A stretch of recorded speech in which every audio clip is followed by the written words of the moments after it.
It's all capped. Oh, that's all capped. Oh my gosh, that's so beautiful.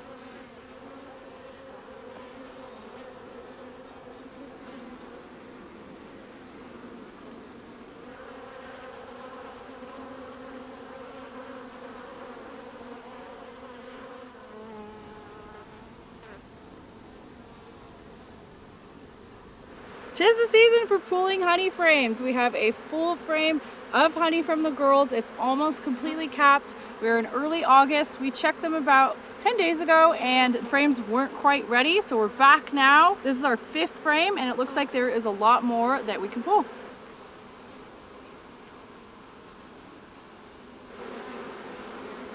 Oh my gosh! I'd say that weighs 30 pounds. Since we're not going to be extracting that honey today and putting those frames back, we do need to replace the empty space. And I just have some frames with some drawn out comb already. These are going to be perfect.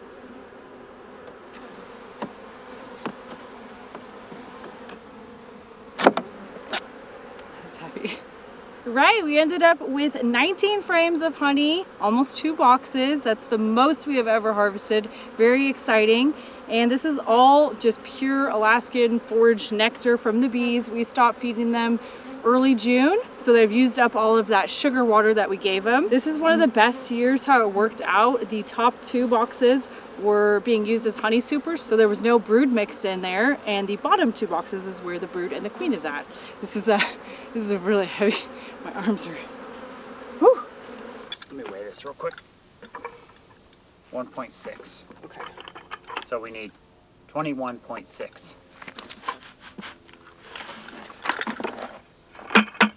19.5. 2 more pounds.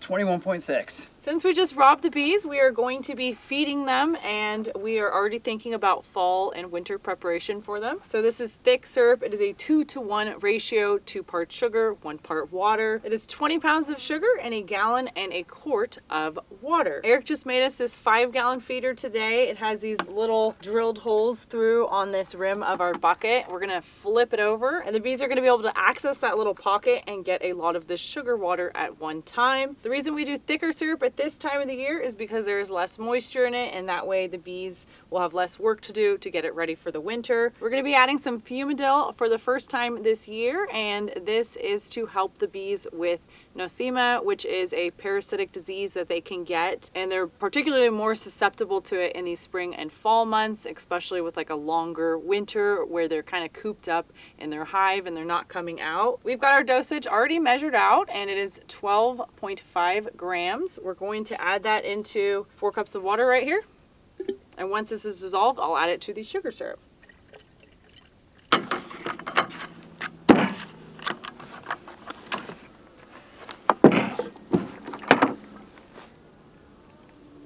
This one didn't work because I drilled a hole where the handle is on the bucket. That's a no-no. So we got a new bucket here. I didn't drill a hole there.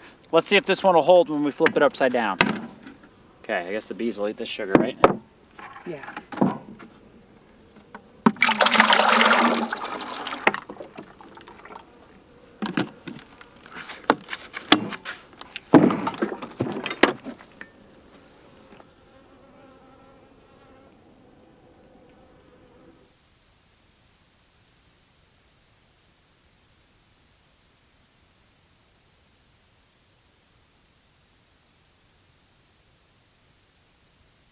It's been close to 6 weeks since we pulled our honey frames. You can clearly see that we have transitioned from late summer into our brief fall season here in Alaska. Bees have taken down approximately 40 pounds of sugar and 2 pounds of pollen patties. We feed the pollen patties to them in the spring and fall months in order to stimulate brood. So the queen's not going to lay any eggs in there in the winter, and we really need to make sure that their numbers are good going into the cooler months. The pollen helps achieve that, especially if they're not able to pull it from the environment. I did recently see an uptick in pollen coming into the hive. I'm not sure, where they were pulling that from, some late season flowers or maybe even our garden. At some point we're going to reach a dearth. I'm not sure if we've hit that yet, and all that really means is the bees are not bringing any nectar from the environment. So there's no more resources left for them, and all that they really have to rely on is what's already in the hive. The timing's different every year with your individual hive and also the weather, but you want to start to like pull that pollen back and that sugar back, because we need to make sure that what they do have in their hive doesn't have too much moisture. It's capped going into winter. We don't want them actually eating pollen going into winter because it's really rich and it can cause them to go to the bathroom quite a bit. The problem with that is that they don't really have somewhere to go to the bathroom in the winter. If they come out, they will die. The feeder that Eric made did work pretty great for the first few days. It eventually had some problems with the seal, so I pulled it and I used this little frame feeder that we have.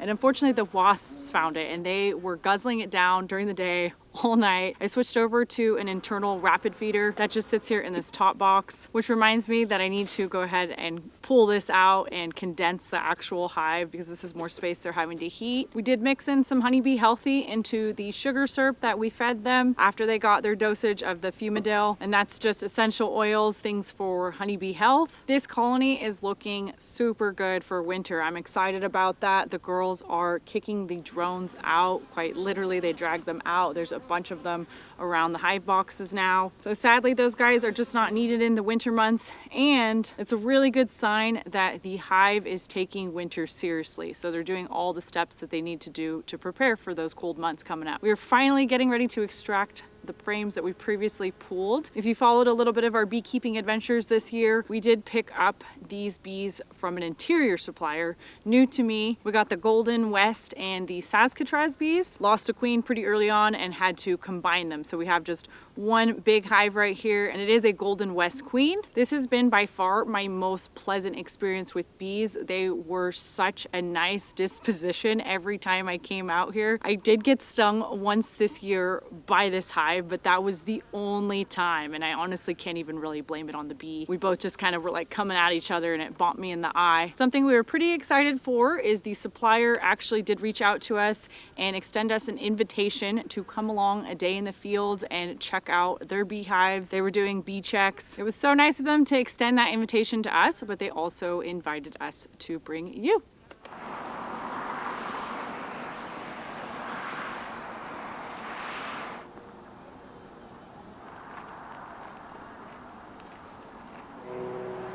So here we are at Georgeson Botanical Gardens at the University of Alaska Fairbanks.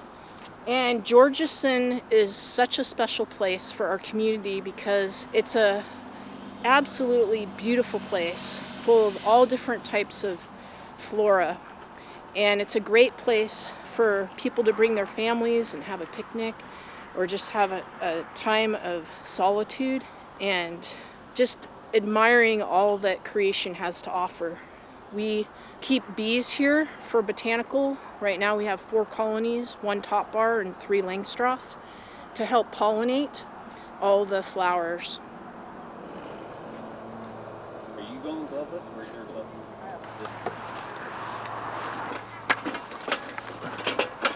I won't lift the lid. Fairbanks. Really well. Awesome. Usually just positioning and cinnamon. So we're here at the Botanical Gardens today here at the University of Alaska Fairbanks, and we have James Harlow and Mike Harms. Hi.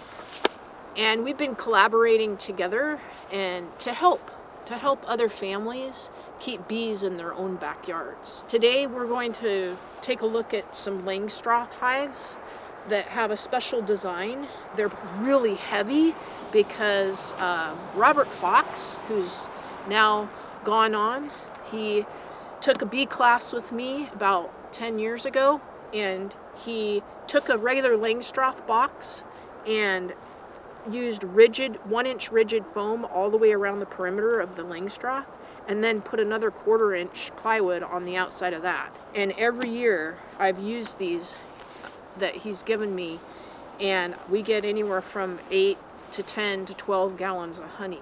Don, you want to show them? Yeah, let's do it. Let's do it. Oh yeah, that's bombing.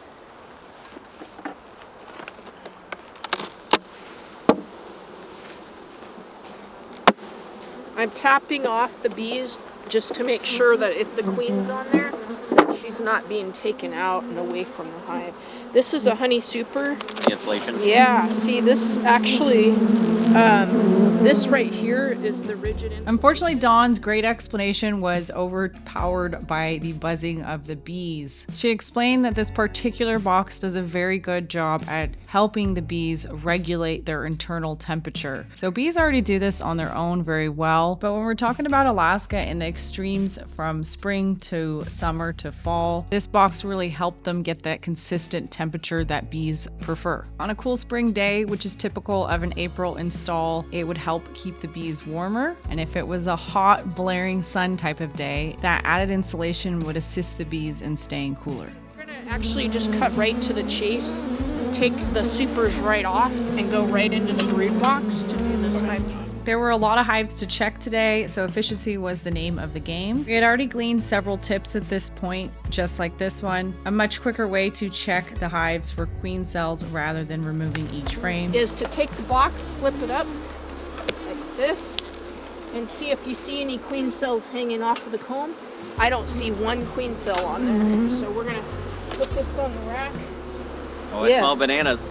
Do you really? It's one way to be Oh, yeah. less invasive on your hive checks. It makes sense. I'm actually just gonna kind of loosen each of these. I can definitely say that up until that point, working with bees, I had never smelt that exact scent of what I can only describe as creamy banana. Dawn and Jimmy informed me that this is a pheromone that the bees give off to alert the other bees, to alert the colony to intruders, and it is showing their displeasure for the hive check. I think this is a great example to show different beekeeper practices and the need to be realistic when you have several dozen hives to check versus someone like myself that only keeps 1 to 2 hives. This allows me more time to dilly-dally and take my time when checking the RBs, and it's also one of the reasons I can get away with not wearing a bee suit. They're just starting to draw out the comb.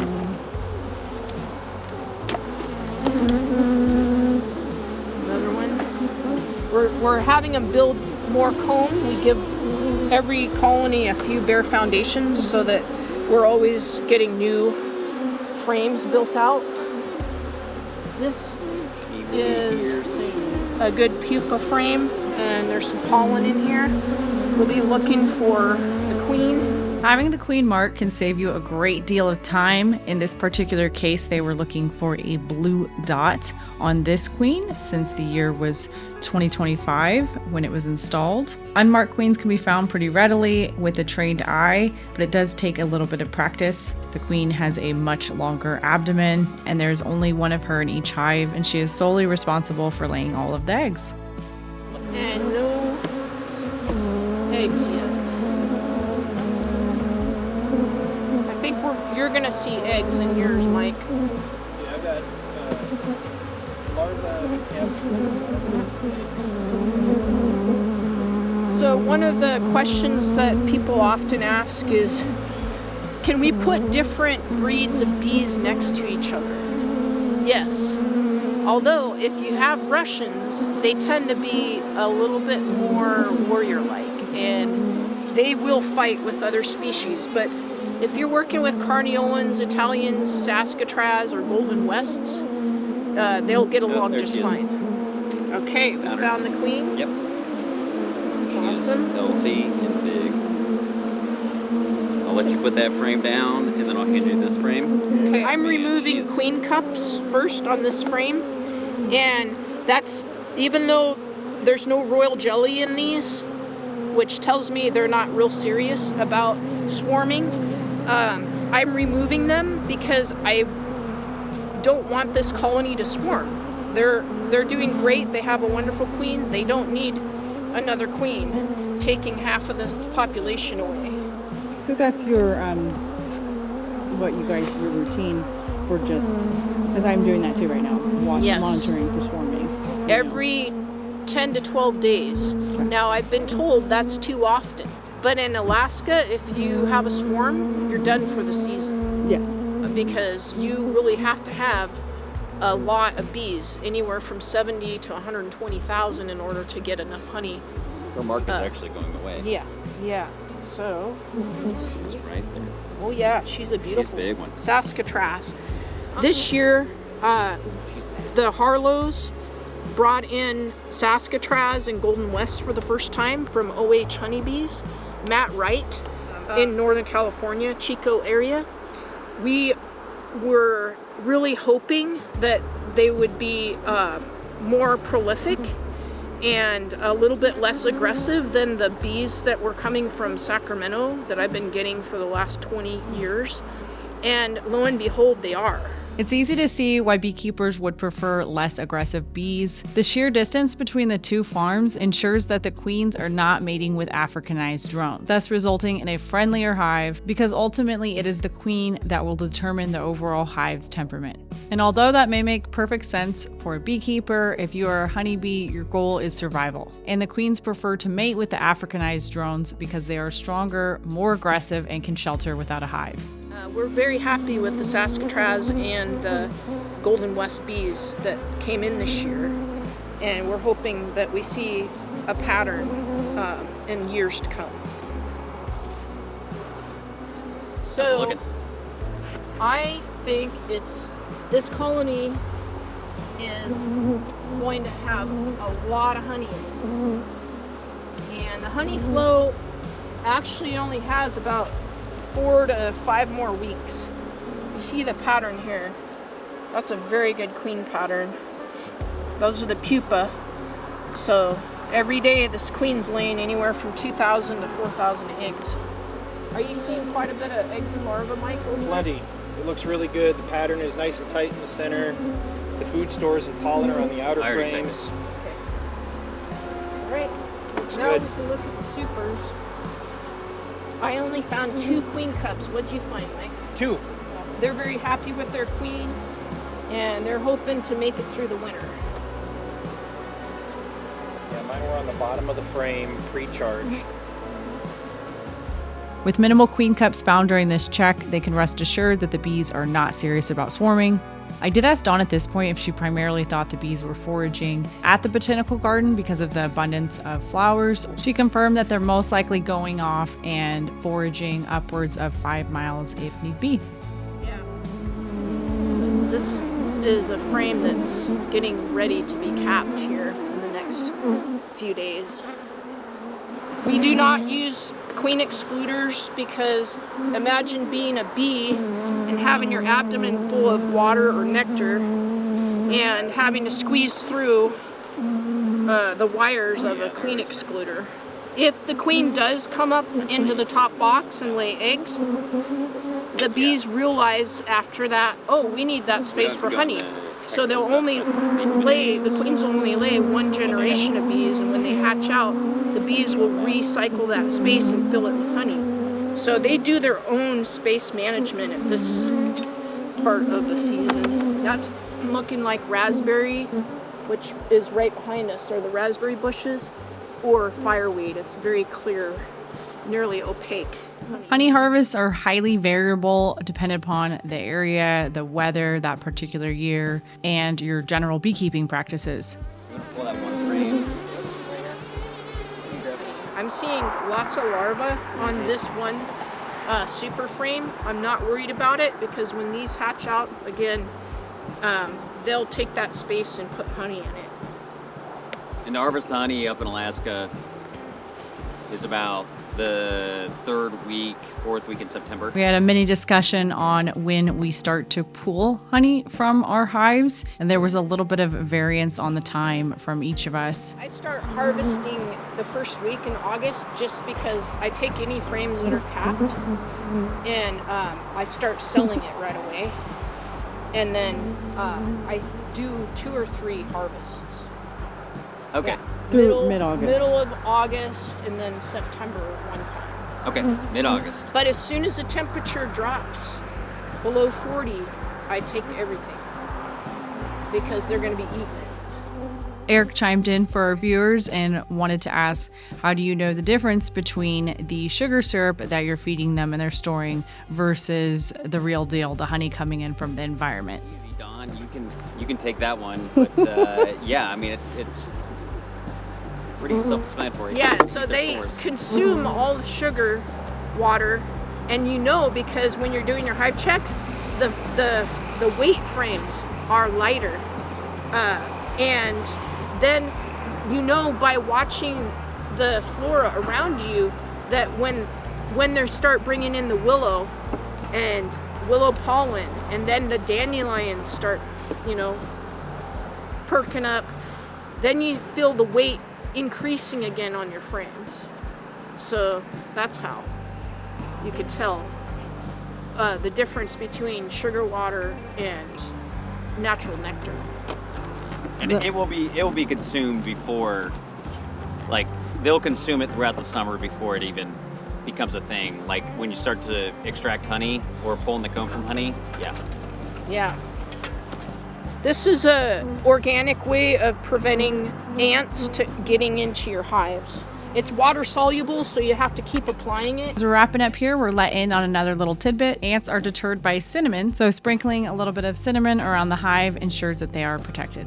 They can't climb up onto the foundation boards and get into the hive. So this is a top bar here at the Harlow Family Farm, and it's July 7th. We're going to do a quick check on this colony, make sure that the queen is still in there. They have sealed this entire thing shut with propolis, so I don't know how easy it's going to be to get it apart. There we go, we're making a little progress. Might have to just open it up. Thank you, Mike. Top bars are intricate and they require a lot more time during hive checks because of the intricacy. These bees definitely did not appreciate our presence, and they proceeded to attack the microphone. As we look into the hive, we're able to see that some of the comb has fallen off during previous hive checks. Fresh comb is very soft, and on really hot days it can be more fragile. You can see that the bees in this hive were actively working on drawing comb out. On this next frame, this is a great example of freshly drawn comb. It's pale, it's in the works, the bees haven't completed it. Dawn points out the pupa, which is a stage in the bee development. She's not finding eggs and she sees very little drones. And they are also looking for the queen that is marked. Okay. The top bar is best for providing comb honey. Rather than liquid honey, because you can actually eat the wax. This is sought out all over the world, and usually it sells for a square, like a 4-inch by 4-inch square would be like $35-$40. Is that something you guys harvest then? We can harvest, and we can also put a 1-inch by 1-inch chunk of comb into liquid honey, into the jar. Believe it or not, the wax makes it so that the honey doesn't sugar as quickly. So it's a preservative, the wax is. Yes. The queen is spotted with her blue dot. Not an easy task when the beehive is approximately 80 to 100,000 bees strong. Sometimes can be difficult with this 100,000 bees in this colony. And they actually, all of the pupa that was in these that fell have hatched. The pupa is the third stage. It's totally clean, all hatched out. Unfortunately, I made the choice not to wear gloves during this bee check, and looking back, I'm pretty surprised that I was not stung sooner. I flicked a bee off my thumb, and I can't remember if I was stung at that point or not. An abrupt, sharp movement is one of the quickest ways to get a bee off of you and have them not feel threatened so they sting you. This is a first year. Yeah, and we harvest the comb every year. So they build this from scratch every year. Yeah, it's amazing. So pretty much our hive checks, we go through all of the different frames and we're looking for queen cells. I'm not seeing any swarming activity. So So we're gonna go ahead and close it back up and let them keep working and doing their thing. And Mike, if you wanna try to go ahead. There's so many, it's hard, we don't wanna smash them. And one way to keep from smashing them is using smoke to help them go back in. We have a lot of smoke in Alaska right now. Wildfires all around us. So we don't want to contribute anymore. Should have rolled the sleeves up. Jimmy, made a mistake there. Are they stinging you? Yeah. I got stung a few times on my arm there and had to walk away from the bee check a little bit early. I have heard about the alarm pheromone that bees give off when they sting to alert the rest of the hive to danger, but had never really experienced it. It was almost instantaneous. As soon as one stung me, they all had to get in on the action. But thankfully for me, we were headed to another amazing garden, nothing short of absolutely spectacular, something I personally value and feel like it was a tremendous privilege to get to see this place where a lot of folks spend energy and time into growing their food. Oh, they're storing the honey.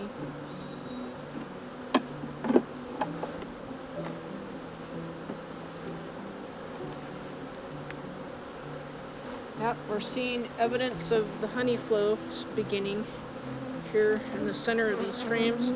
I'm removing queen cups. They're just gonna rebuild them, but it gives us another day, maybe day or two, that they don't have it ready in case they think they're gonna swarm. But usually once the honey flow happens or starts, they don't want to swarm anymore. They want to stay with their resources. And come July, usually you don't see as much swarming activity. Mike was removing queen cups from the bottom of that frame, and Dawn explained that they've found doing these bee checks with two knowledgeable beekeepers really cut down on the time to perform them. The two hives at the community garden had 2 deep brood boxes, followed by 2 medium supers that sit on the top. Easiest breakdown is babies,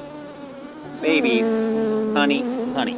Now, honey weighs more than water. It's approximately 12 pounds per gallon. You can imagine that these boxes get quite heavy at full capacity, upwards of 60 pounds per box. Beekeepers have different options when it comes to what boxes they want to use. Factoring in the weight that you can lift come harvest time is important. I personally use all medium boxes for our hives to simplify things.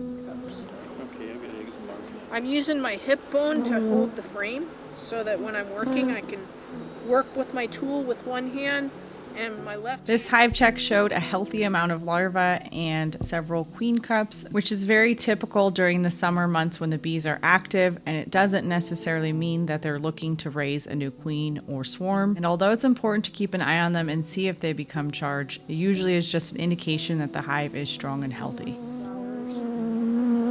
Nearby. So this is an example of the pre-charge that we're talking about.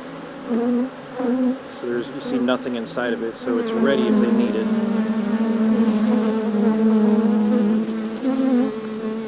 I think that's it for this box. Are you finding like drone cells in there too right now? Not many actually. Nope. Mostly workers.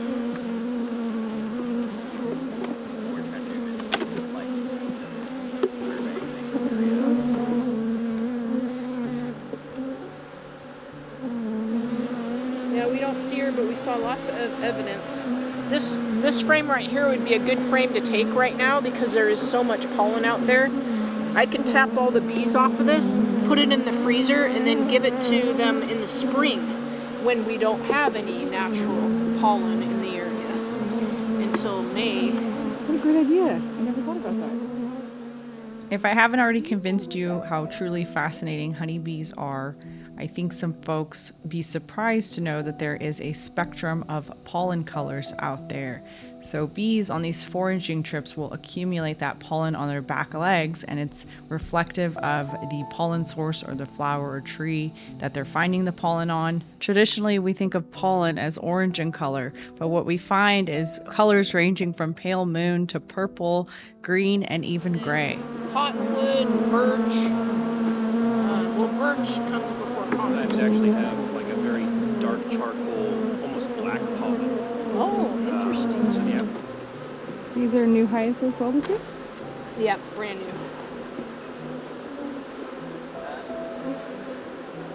yeah. Hi. The garden looks lovely. I'm just gonna do a little bit of maintenance here because they're gluing it all. Yeah. Oh, it's getting real close to being capped, but it is full. The honey stores in this hive were looking great. Dawn and Mike were using this super cool frame holder that hooks onto the side of the bee box and holds those frames to help you keep things organized and also freeze your hands. And a quick sweep of the queen cups on the bottom of the frame. See, new eggs and larvae in there.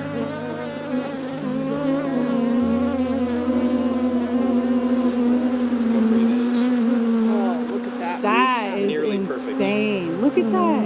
Yeah, and this, you can tell that these ones that have hatched out, this whole frame was pupa, just like that one. And there's eggs and larvae on the outside edge. That's how you know if you have a really good queen. Finding frames like this is definitely something to get jazzed about. They were very well filled in by the queen, and all you're seeing is a little bit of honey stores on the top corners. So it's amazing that one queen can produce this many. And this will definitely be a strong wintering colony. That's what I was. So now you know you've got these two hives that started out similar, but clearly there's a This one strength. has a higher chance of making it. Which is almost necessary, right? For the Yeah. winter. All right, we can put her back in. The queen was spotted during the inspection and safely put back into the hive. Bottom brood box. A lot of honey here. Both sides. No cups so far. Actually, I see some queen cups towards the top here. Yeah, it's unzipped. No duh. I'll close it up, Don. A bee inside your suit is never a good thing. They are excellent crawlers, so if there's any sort of gap, they can find a way in. Thankfully for this field trip, Jimmy was nice enough to lend me his bee suit, and he sat out some of the inspections. Otherwise, there's no way I could be this close to the beehive inspections as they were occurring.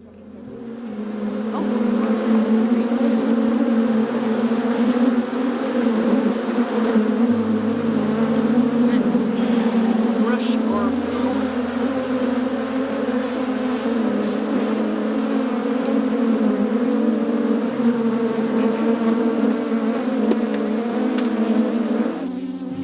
And that, my friends, was the end of this wonderful tour.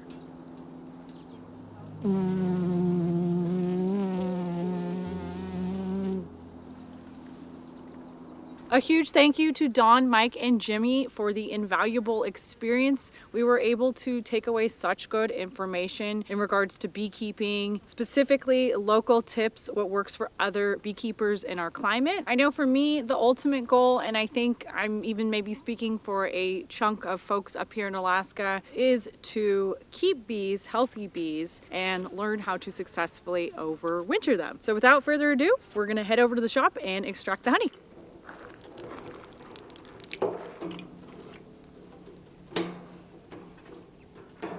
One more.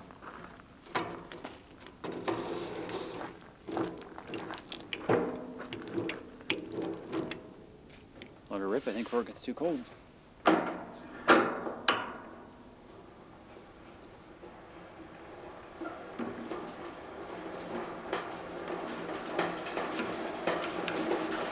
Here she goes.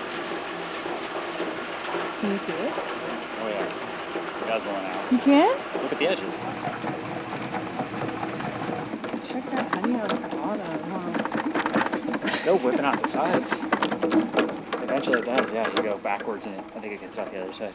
Look at it. See, it's still coming out. Do you know it's like cotton candy, like a little cotton candy machine? Like whip.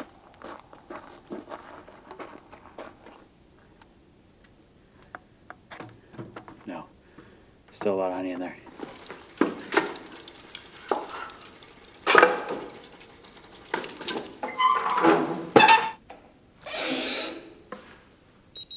Oh, I don't like that number at all. 56 degrees. You guys just see the honey glistening. I guess because it's so warm now. It's because of the perfume. We're estimating we have about 1.5 gallons so far of honey. This is taking a little bit longer than we anticipated. Tried to do this outside, but it wasn't warm enough.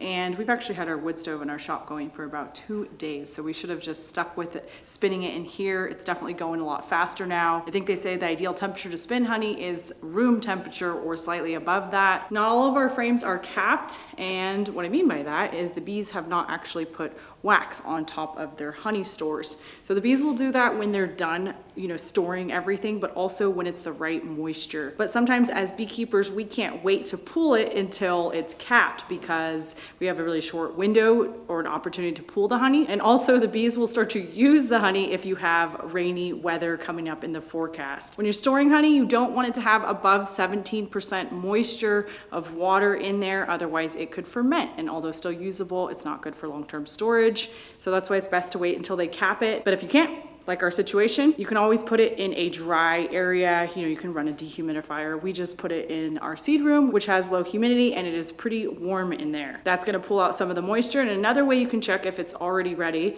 this has worked very well for us in the past, is do the tilt test. So you just tip the frame over, and if there's too much moisture, it will actually drip. I've never had that happen, so it's already pretty viscous, and we don't have to worry about that.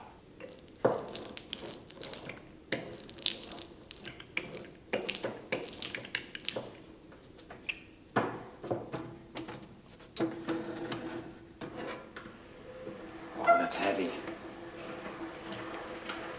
So much harder to spin than it was earlier. Oh, it's just guzzling out. Harder to get it going because it's so heavy. Oh, it takes a while? Like it's just harder to crank because you're cranking. Do you lot of want to feel it? mass. Because it's like it's so much harder to crank.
One, it's got like air. Okay, you're going right.